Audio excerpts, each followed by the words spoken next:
부산의 거리는 끝없는 물결처럼 흐르는 차들로 가득했다. 10살 지연이는 이제 신호등 타이밍을 완벽하게 외웠다. 빨간불이 켜지면 차들이 멈추고 그때가 바로 그녀의 순간이었다. 저기요, 도와주세요. 그녀의 작은 목소리는 수많은 차량 사이로 사라졌다. 대부분의 운전자들은 창문을 올리거나 고개를 돌렸다. 하지만 지연이는 이미 그런 반응에 익숙했다. 오늘도 그녀는 주머니 속 동전들을 세어보았다. 겨우 몇천 원. 그래도 이걸로 내일 아침빵을 살 수 있을 것이다. 해가 저물어가는 하늘을 보며 지연이는 자신의 은신처로 향했다. 도시 외곽에 버려진 공터였다. 그곳은 그나마 안전했고 무엇보다 혼자만의 시간을 가질 수 있는 유일한 장소였다. 오늘은 별이 잘 보이네. 지연이는 혼잣말을 했다. 도시의 불빛이 하늘을 가려도 이곳에서는 가끔 별들이 보였다. 그녀는 낡은 가방에서 반쪽짜리 빵을 꺼내 한 입 베어 물었다. 딱딱하고 맛없었지만 배고픔을 달래기에는 충분했다. 갑자기 멀리서 들리는 이상한 소리에 지연이는 귀를 기울였다. 처음에는 바람 소리인 줄 알았다. 하지만 점점 가까워지는 소리는 분명 다른 것이었다. 공터 끝자락에서 무언가가 움직이고 있었다. 조심스럽게 다가가 보니 그곳에는 지연이가 상상도 하지 못했던 것이 있었다. 커다란 검은 말이 기둥에 묶여 있었다. 로프는 너무 단단히 조여져 있어서 말의 피부가 벗겨질 정도였다. 말은 불안정하게 발굽을 구르며 지연이를 경계했다. 그의 검은 털은 먼지와 흙으로 뒤덮여 있었고 눈빛에는 두려움과 분노가 가득했다. 지연이는 그동안 이렇게 큰 동물을 가까이서 본 적이 없었다. 하지만 이상하게도 두렵지 않았다. 괜찮아. 난 내 편이야. 지연이는 부드럽게 속삭였다. 가방에서 남은 빵을 꺼내 들었다. 말은 여전히 경계하는 눈빛이었지만 지연이가 천천히 다가가자 조금씩 진정되는 듯했다. 조심스럽게 빵 조각을 땅에 놓았다. 말은 잠시 망설이다가 천천히 고개를 숙여 빵을 먹기 시작했다. 그 순간 지연이는 말의 눈에서 자신을 보았다. 그들은 모두 같았다.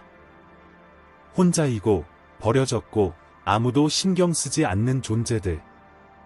내일도 올게, 지연이는 약속했다.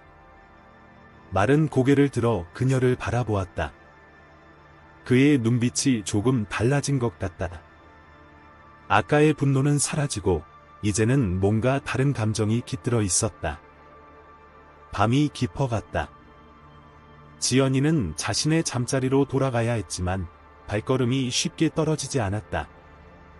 이상하게도 이 말과 함께 있으면 마음이 편안해졌다. 마치 오랫동안 찾아 헤매던 무언가를 드디어 발견한 것 같은 느낌이었다. 백호. 갑자기 떠오른 이름을 지연이는 작게 읊조렸다. 강하고 자유로운 느낌의 이름이었다. 말은 그 이름을 듣자 귀를 쫑긋 세웠다. 그래, 내 이름은 백호야. 집으로 돌아가는 길, 지연이의 마음은 이상하게 들떠 있었다. 오늘 밤, 그녀의 세상에 무언가가 크게 바뀌었다. 아직 모르는 것투성이었지만 한 가지는 확실했다. 이제 그녀는 더 이상 완전히 혼자가 아니었다. 이 이야기가 마음에 드셨다면 구독과 좋아요 버튼을 눌러주세요. 어느 도시에서 시청하고 계신지 댓글로 알려주세요. 이야기는 계속됩니다. 다음 날 아침, 지연이는 평소보다 일찍 일어났다. 어제 만난 말이 자꾸 생각났다. 빵집 아저씨가 문을 열자마자 그녀는 어제보다 많은 빵을 샀다. 오늘은 백호의 목까지 있어야 했다. 공터로 향하는 길에 지연이는 낡은 양동이를 발견했다. 물을 담을 수 있을 것 같았다. 조심스럽게 양동이를 씻어 물을 채웠다. 백호는 분명 목마를 것이다. 멀리서 백호가 보였다. 어제와 같은 자리에 묶여 있었지만 오늘은 지연이를 보자 귀를 쫑긋 세웠다. 경계하는 눈빛은 조금 누그러져 있었다. 안녕, 백호야. 지연이가 다가가자 백호는 고개를 살짝 숙였다. 배고프지? 물도 가져왔어. 빵을 먹는 동안 지연이는 백호의 상처들을 자세히 살펴보았다. 로프 자국 외에도 여러 상처들이 있었다. 특히 가슴팍에 있는 이상한 모양의 흉터가 눈에 띄었다. 마치 무언가를 표시하려고 일부러 새긴 것 같다. 누가 널 이렇게 만든 거야? 지연이가 손을 뻗자 백호는 잠시 몸을 떨었다. 하지만 이내 지연이의 손길을 받아들였다. 갑자기 멀리서 들리는 소리에 백호가 흠칫 놀랐다. 금속성 소리였다. 지연이도 긴장했다. 누군가 오고 있는 것 같다. 재빨리 근처 덤불 뒤로 숨었다. 3명의 남자가 나타났다. 그들은 백호 주변을 둘러보며 무언가를 찾는 것 같다. 누가 말에게 물과 먹을 것을 준 것 같군. 한 남자가 양동이를 발견하고 말했다. 귀찮은 일이군. 이 말은 이제 쓸모가 없어. 빨리 처리해야 해. 지연이의 심장이 쿵쾅거렸다. 처리라는 말이 무슨 뜻인지 알 것 같다. 그들은 백호를 해치려 하고 있었다. 남자들이 떠난 후에도 지연이는 한참을 움직이지 못했다. 백호의 눈에는 다시 두려움이 가득했다. 걱정 마. 내가 지켜줄게. 지연이는 결심했다. 하지만 어떻게 해야 할지 막막했다. 그녀는 겨우 10살의 거리 소녀일 뿐이었다. 로프를 살펴보니 일부가 닳아 있었다.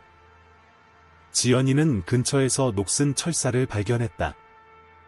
이걸로 로프를 조금씩 끊을 수 있을지도 모른다. 작업을 시작하자 백호는 놀라울 정도로 조용히 서 있었다. 마치 지연이가 하는 일을 이해하는 것처럼 보였다. 해가 저물어갈 무렵 지연이는 대부분의 로프를 끊는 데 성공했다. 이제 마지막 매듭만 남았다. 하지만 발소리가 다시 들리기 시작했다. 내일 아침 일찍 와서 마저 할게. 지연이는 속삭였다. 조금만 더 참아. 돌아가는 길에 지연이는 시장 근처를 지났다. 한 노점상이 백호와 비슷한 말의 사진을 들여다보고 있었다. 지연이는 발걸음을 멈추었다. 아저씨, 그 사진. 지연이가 말을 걸자 노점상은 흠칫 놀랐다. 어디서 봤니? 노점상의 눈빛이 날카로워졌다. 혹시 그 말을 본 적 있니? 지연이는 대답하지 않고 달아났다.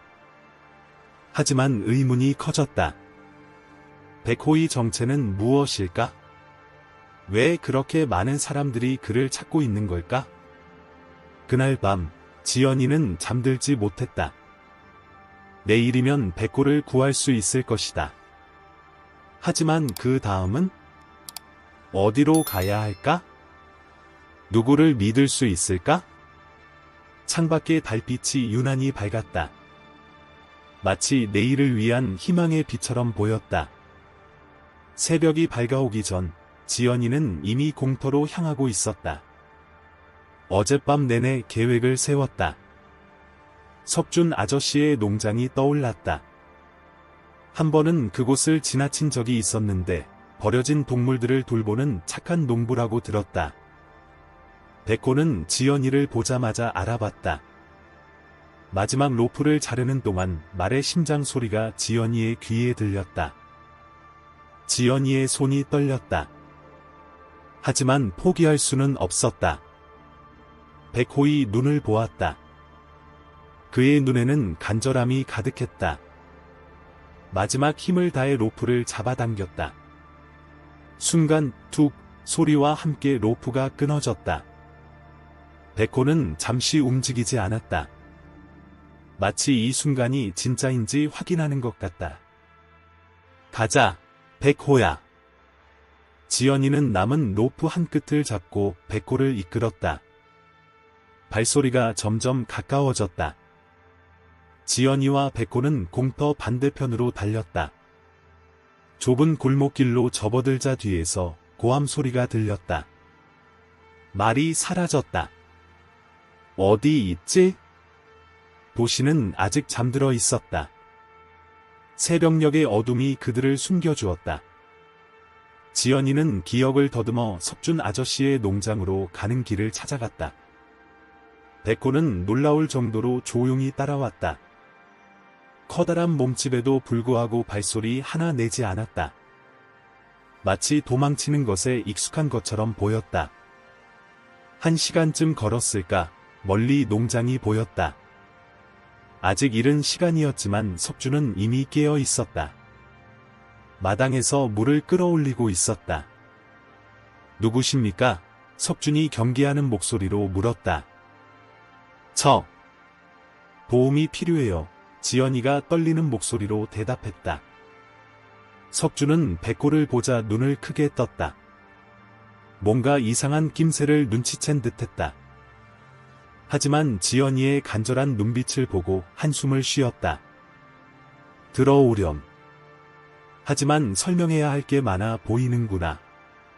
농장 안으로 들어서자 다른 동물들이 호기심 어린 눈으로 그들을 바라보았다. 양, 염소, 그리고 몇 마리의 말들이 있었다. 우선 말을 마구간에 넣어야겠다. 석준이 백호를 살펴보며 말했다. 이런, 많이 다쳤구나. 지연이는 석준이 백호의 상처를 치료하는 것을 지켜보았다. 아저씨의 손길은 부드럽고 숙련되어 있었다. 이 말, 어디서 났니? 석준이 조심스럽게 물었다. 지연이는 망설였다. 하지만 도움을 받으려면 진실을 말해야 했다. 공터에서 백호를 발견한 순간부터 지금까지의 이야기를 모두 털어놓았다. 석준은 깊은 생각에 잠겼다. 이상한데, 이 말의 상처들이, 그리고 이 특이한 흉터. 갑자기 백호가 크게 놀라 뒷걸음질 쳤다. 멀리서 금속성 소리가 들린 것이다. 석준의 표정이 심각해졌다. 당분간 여기 있어도 좋다. 하지만 조심해야 해. 이 말에게는 뭔가 특별한 게 있어. 내가 전에 들은 이야기가 있는데. 그때 농장 개가 크게 짖기 시작했다. 누군가 가까이 온 것일까? 지연이의 심장이 다시 뛰기 시작했다. 개 짖는 소리에 석준은 재빨리 행동했다. 마구간 안쪽으로 들어가. 서둘러. 지연이는 백호와 함께 어두운 마구간 깊숙이 숨었다. 바깥에서는 낯선 발소리가 들렸다. 여기 말들 좀 보여주시겠습니까? 거친 목소리였다. 무슨 일로 오셨나요? 석준의 목소리는 차분했다. 검은 말을 찾고 있습니다. 혹시 보신 적 있으신지? 지연이는 숨을 죽였다. 백호의 심장 소리가 마구간 전체에 울리는 것만 같았다. 여기 있는 말들은 모두 제가 몇 년째 키우는 것들입니다. 석준이 대답했다. 새로 들어온 말은 없어요. 잠시 침묵이 흘렀다. 그들이 떠났는지 확인하기 전까지 아무도 움직이지 않았다. 이제 괜찮아. 석준이 마구간으로 들어왔다. 하지만 이건 시작에 불과할 거야. 그날 밤, 석준은 지연이에게 차를 건네며 이야기를 시작했다. 몇 년 전, 특별한 재능을 가진 말에 대한 소문이 있었어. 그 말은 어떤 경주에서도 진 적이 없었다. 하지만 단순한 경주만은 아니었지. 그 말에는 뭔가 특별한 게 있었어. 지연이는 백호를 바라보았다. 달빛 아래서 그의 검은 털이 신비롭게 빛났다. 어느 날 그 말이 갑자기 사라졌어. 아무도 그 말이 어디로 갔는지 몰랐지. 하지만 소문에 의하면 석준의 이야기는 마구간 밖에서 들리는 소리에 중단됐다. 누군가가 쪽지를 밀어넣고 간 것이었다. 지연이가 쪽지를 집어들었다. 당신이 가진 것의 가치를 모르는군요. 시간이 얼마 없습니다. 이게 무슨 뜻이에요? 지연이가 물었다. 석준은 백호의 목에 걸린 무언가를 발견했다. 조심스럽게 갈기 속을 살펴보니 작은 메달리온이 숨겨져 있었다. 이건... 석준의 눈이 커졌다. 전설의 그 말이 맞아. 그때 백호가 갑자기 불안해하기 시작했다. 귀를 쫑긋 세우고 주변을 경계했다. 뭔가 이상해요. 지연이가 말했다. 밤 공기가 갑자기 차가워진 것 같다. 농장의 다른 동물들도 불안해하기 시작했다. 여기 있는 건 안전하지 않을 것 같다. 석준이 결심한 듯 말했다. 내가 아는 곳이 하나 있어. 그곳이라면... 말을 마치기도 전에 창고에서 큰 소리가 났다. 누군가가 농장을 지켜보고 있는 게 분명했다. 서둘러야 해. 석준은 재빨리 가방을 챙겼다. 내 친구 혜진이가 있는 곳으로 가자. 그녀라면 도움을 줄 수 있을 거야. 밤중에 다시 길을 나서야 한다는 생각에 지연이는 두려웠다. 하지만 백호와 함께라면... 그녀는 백호의 갈기를 쓰다듬었다. 메달리온을 자세히 보니 희미한 글자가 새겨져 있었다. 달빛이 더 밝았다면 읽을 수 있었을 텐데. 이 메달리온이 모든 것을 설명해 줄 거야. 석준이 말했다. 하지만 지금은 움직여야 해. 날이 밝기 전에. 지연이는 백호의 등에 올랐다. 처음으로 그를 타보는 거였다. 이상하게도 전혀 두렵지 않았다. 마치 오래전부터 이런 순간을 기다려왔던 것처럼. 그들은 어둠 속으로 사라져갔다. 뒤에는 점점 더 커지는 개 짖는 소리와 말발굽 소리가 들려왔다. 누군가가 쫓아오고 있었다. 달빛은 그들의 유일한 안내자였다. 지연이는 백호의 등 위에서 석준을 따라갔다. 밤바람이 차가웠지만 백호의 체온이 따뜻했다. 혜진이는 수의사야. 석준이 설명했다. 그리고 말들의 비밀을 잘 아는 사람이지. 갑자기 백호가 걸음을 멈추었다. 귀를 쫑긋 세우고 왼쪽을 바라보았다. 그의 본능을 믿기로 한 지연이는 고개를 돌렸다. 작은 오두막이 보였다. 백호가 그곳으로 가고 싶어 하는 것 같다. 이상하네. 석준이 중얼거렸다. 이 오두막은 본 적이 없는데. 백호는 확신에 찬 걸음으로 오두막으로 향했다. 지연이는 그의 움직임에서 뭔가 친숙함을 느꼈다. 마치 백호가 이 길을 알고 있는 것처럼. 오두막 안은 먼지로 가득했다. 하지만 구석에는 낡은 말 장신구들이 있었다. 특히 눈에 띄는 것은 벽에 걸린 사진이었다. 이게... 석준이 사진을 자세히 들여다보았다. 이 사진 속 말이 백호야. 사진 속에는 젊은 여자가 검은 말과 함께 있었다. 말의 목에는 지금 백호가 가진 것과 똑같은 메달리온이 걸려 있었다. 이제 기억이 나는군요. 현관에서 목소리가 들렸다. 혜진이었다. 혜진아. 석준이 놀라서 소리쳤다. 내가 연락할 거라고 생각했어. 혜진이 백호에게 다가갔다. 이 말을 찾고 있다는 소문을 들었거든. 혜진은 백호의 메달리온을 조심스럽게 살폈다. 달빛이 비치자 희미한 글자가 선명해졌다. 이 말은 달빛의 전설이라고 불렸어. 혜진이 설명했다. 특별한 달빛 아래에서 태어났대. 그래서 밤에 더 강하고 영리해진다고 해. 하지만 어떤 사람들이 이 말의 능력을 이용하려 했어. 그들은... 혜진의 말이 끊겼다. 밖에서 발소리가 들렸다. 여러 명이 오두막을 향해 오고 있었다. 뒷문으로 나가 혜진이 급하게 말했다. 내가 시간을 좀 벌어줄게. 석준이 지연이의 손을 잡았다. 백호를 데리고 저 숲으로 가. 거기서 기다릴게. 하지만 지연이는 망설였다. 혜진 언니는요? 걱정 마. 혜진이 미소 지었다. 나는 이런 상황에 익숙해. 그리고 그녀는 메달리온을 가리켰다. 저 달이 뜨는 곳으로 가봐. 거기서 모든 것이 밝혀질 거야.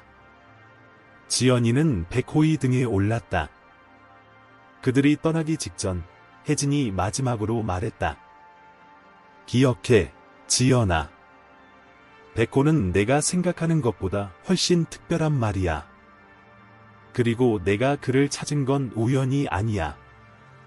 달빛 아래로 달려나가는 동안 지연이는 혜진의 말을 곱씹었다. 백호의 긴 갈기가 바람에 나부꼈다. 뒤에서는 오두막에 들이닥치는 소리가 들렸다. 하지만 백호는 이미 달빛을 따라 숲으로 들어서고 있었다. 우리가 찾는 건 저기 있다. 누군가의 외침이 들렸다. 지연이는 백호의 갈기를 꼭 잡았다.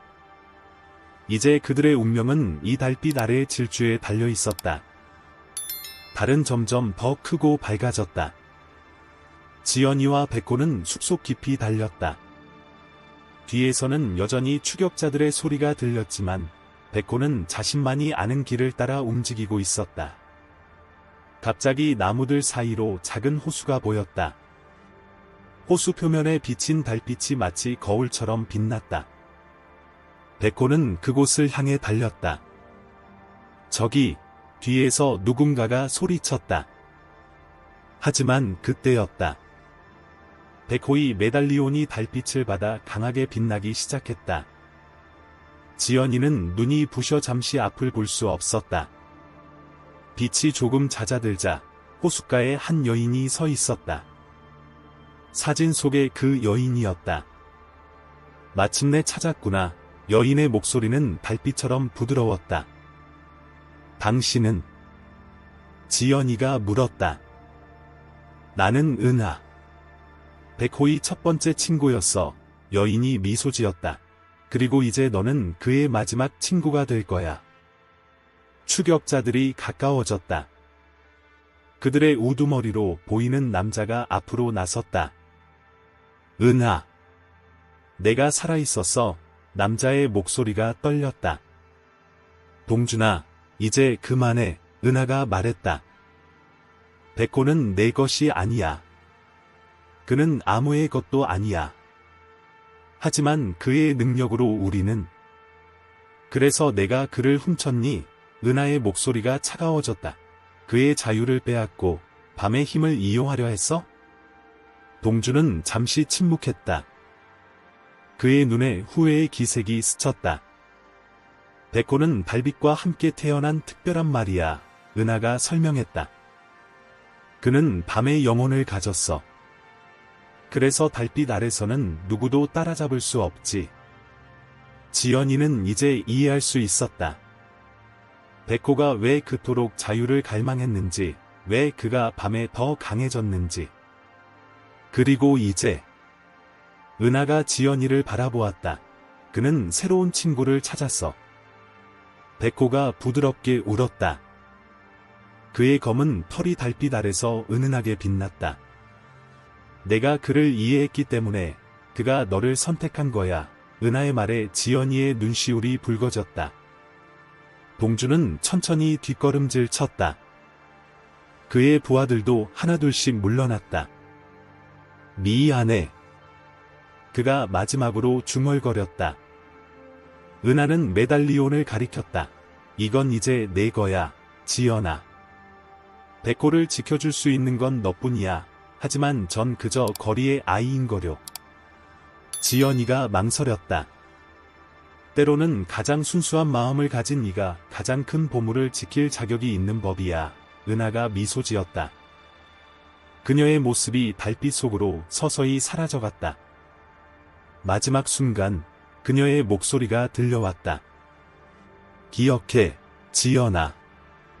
진정한 마법은 서로를 이해하는 마음에서 시작되는 거야. 호수는 다시 고요해졌다. 이제 그곳에는 지연이와 백호만이 남았다. 석준과 혜진이 숲에서 나왔다. 그들의 표정에는 안도감이 가득했다. 이제 우리 집으로 가자, 석준이 말했다. 너희들의 새로운 집으로. 백호가 부드럽게 울며 지연이의 어깨에 머리를 기댔다. 더 이상 도망칠 필요가 없었다. 이제 그들은 진정한 가족을 찾은 것이다. 달빛은 여전히 그들을 비추고 있었다. 하지만 이제 그 빛은 두려움이 아닌 희망을 의미했다. 이야기의 끝. 사랑하는 시청자 여러분, 지연이와 백호의 감동적인 이야기는 여기서 끝이 납니다. 하지만 그들의 여정은 계속될 것입니다. 이처럼 가슴 따뜻한 이야기를 더 듣고 싶으시다면 왼쪽의 재생 목록을 확인해 주세요. 구독과 좋아요를 눌러주시면 매일 새로운 이야기로 찾아뵙겠습니다. 여러분의 도시에서는 어떤 특별한 이야기가 기다리고 있을까요? 댓글로 함께 나눠주세요. 다음 이야기에서 만나요.